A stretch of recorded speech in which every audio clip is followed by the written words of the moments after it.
dolor, guerra, euforia. Estos son conceptos que definieron a la guerra de independencia como un movimiento liberal, en especial la resistencia. Después de la muerte de Morelos, hizo falta un líder para continuar el movimiento insurgente, y debido a estas déficits, la etapa de la resistencia estuvo conformada por pequeñas guerras y no había una organización estable.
Cuando José María Morelos fue capturado y ejecutado en 1815, Guerrero le sucedió como líder del movimiento y continuó luchando por una causa que ya todo el mundo daba por perdida.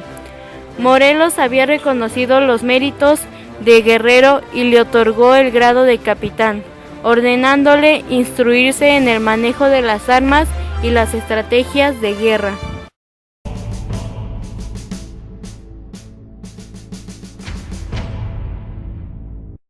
Esta etapa se caracteriza por la decadencia de la lucha, ya que carecía de la unión de los principales líderes, quienes no tenían suficientes conocimientos militares. Prácticamente la etapa de resistencia era una guerra de guerrillas, puesto que eran enfrentamientos rápidos y sorpresivos a pequeños grupos realistas, batiéndose por pequeñas provincias. Durante esta, varios caudillos tales como Guadalupe Victoria en el Puente del Rey, Nicolás Bravo en el sur y Vicente Guerrero en la Sierra Madre del Sur, lograron mantener el espíritu insurgente, librando batallas para ganar pequeños territorios realistas.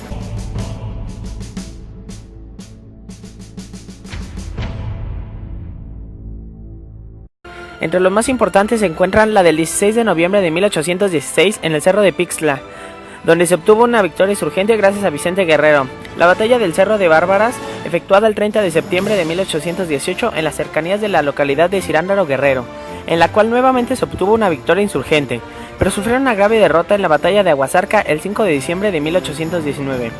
Todas estas batallas habían sido libradas a causa de que en la Constitución Española de Cádiz se habían incluido los principios liberales como parte de los postulados, pero al regresar Fernando VII al poder, mediante el Tratado de Valencia firmado el absolutismo, suprimió la Constitución en 1814.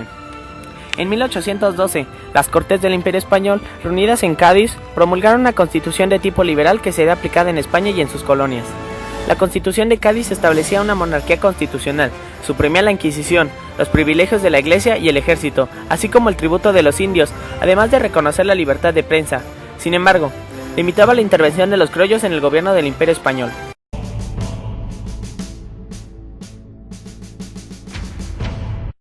Entre los que se oponían a esto se encontraba el militar y guerrillero Francisco Javier Mina, quien, después de haber sido exiliado en 1814, se rebeló el 22 de abril de 1817 en contra de la tiranía de Fernando VII. La aportación de mayor importancia de Mina fue su campaña desarrollada entre abril y noviembre de 1817. Mina logró juntar un ejército de 300 hombres y avanzar desde Soto la Marina hasta San Luis Potosí. Se unió a Pedro Moreno para defender los parapetos que Moreno había levantado en el Cerro del Sombrero, el 2 de julio de ese mismo año en el Fuerte del Sombrero, luego de atravesar Zacatecas. También ocuparon Guanajuato y los límites de Michoacán. Después de haber dado un osado e imprudente ataque, tuvieron que refugiarse en un rancho llamado El Venadito, lugar en el cual Moreno murió defendiendo a su patria. En noviembre de 1817, Francisco Javier Mina fue fusilado de espaldas al pelotón y con los ojos vendados, como se hacía con los traidores al rey de España.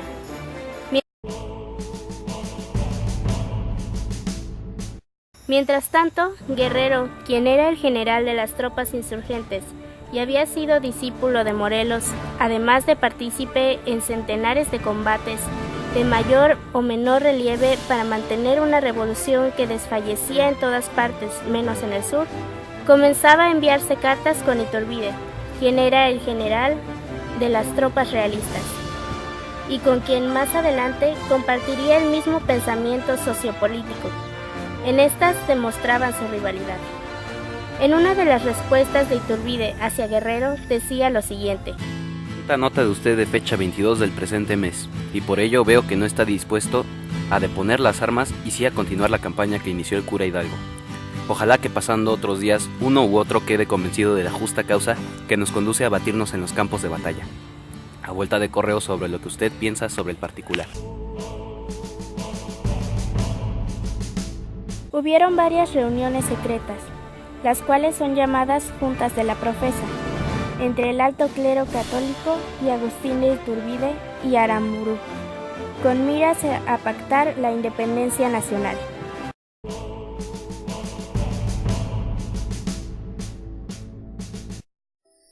Estas cartas fueron enviadas al virrey.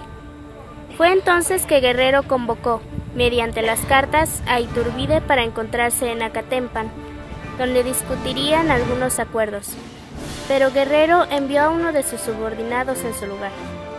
Así se llegó a una alianza, en la cual decidieron unificar los ejércitos de ambos. Este encuentro ocurrió el 24 de febrero de 1821. En esta alianza también queda acordado que Iturbide lideraría las tropas. Poco tiempo después decidieron encontrarse en Iguala, en donde comenzarían a trabajar en el Plan de Iguala. Este plan fue un acto de acuerdo político, intensamente complejo en sus consecuencias, aunque simple en su fraseo, que unió a conservadores y liberales, rebeldes y realistas, criollos y españoles.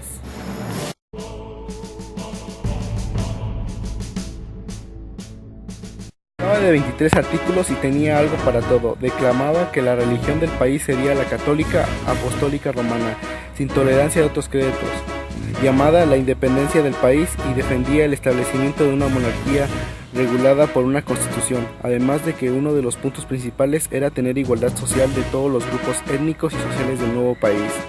Los puntos principales de este fueron llamados las tres garantías, y estas garantías eran la religión, la unión y la libertad de todos los mexicanos, y un nuevo ejército denominado Ejército Trigarante sería el encargado de llevar a cabo el plan y sería identificado como una nueva bandera. La fuerza fundamental de Iguala fue lo que hizo posible el consenso. El primer caso necesario para la independencia eludió por diferentes rebeldes mexicanos desde 1810. Era la separación política de España, y el plan de Iguala se ocupó en esa separación como el hecho consumado.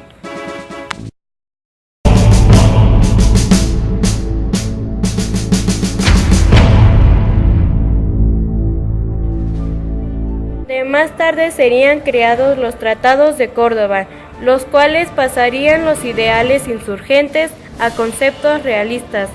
En este se reconocía a México como un imperio independiente de la monarquía española. El imperio mexicano se reconocía como monárquico, constitucional y moderado. El tratado constaba de 17 artículos en total, los cuales se desarrollaron sobre el Plan de Iguala. Algunos de los puntos más importantes son los siguientes. Esta América se reconocerá por nación soberana e independiente, y se llamará en lo sucesivo Imperio Mexicano. El gobierno del imperio será monárquico constitucional moderado. Será llamado a reinar en el Imperio Mexicano, previo juramento que designa el artículo 4 del plan. En primer lugar, el señor don Fernando VII renuncia o no admisión, su hermano el serenísimo señor infante don Carlos por su renuncia o no admisión, el serenísimo señor infante don Francisco de Paula por su renuncia o no admisión, el serenísimo señor don Carlos Luis infante de España, antes de heredero de Etruria, hoy de Luca, y por renuncia o no admisión de el que las cortes del imperio designen. Esta última frase no había sido contemplada en el Plan de Iguala, sino que fue convenientemente adicionada por Iturbide para dejar abierta la oportunidad de ser electo un ciudadano mexicano.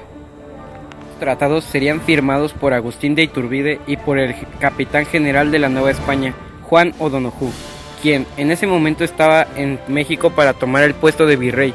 O'Donoghue pensó que ya no valía la pena seguir con esa guerra, por lo que accedió fácilmente a firmar los tratados de Córdoba.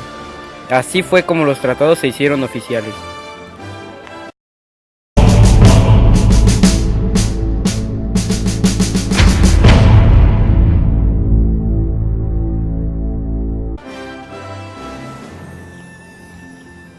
Ahora, para cerrar este video, el 27 de septiembre de 1821, a las 12:44 de la mañana, el ejército trigarante entró a la Ciudad de México. Después de 11 años y 11 días de lucha y un poco más de 3 siglos de dominio español, llegó la consumación de la independencia de México. Y con esta firma, la tercera etapa de la independencia mexicana, mejor conocida como la Resistencia, llegaría a su fin, dando como resultado la consumación de la guerra.